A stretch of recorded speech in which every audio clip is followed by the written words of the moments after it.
being strategic. We creatives are spontaneous and not strategic at all. What do I mean? We are always on the move behind our cameras. We rarely take time and plan, strategize, and so on and so forth. So let me give you an example. A while ago, we were having a talk with a good friend of mine, whom I would call a business mentor. So he runs a successful business, and he asked me a question. Jonathan, it seems you travel a lot with these corporate companies. A whole week, a month, and you're not around. What happens to the jobs that you have when you are gone? They all stop because you are away, right? And I told him, right. So I had never had this that way. And so he continued.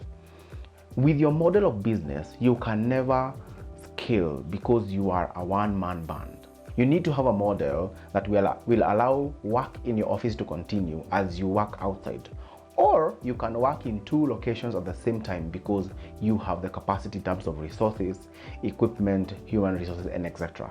So I was challenged, and it got me thinking. I was too focused on the creative work and not how to scale a business. So I decided to sit down, think strategically, write down some plans so that I can have help to grow my business, my photography and film business. And I was glad I approached it that way.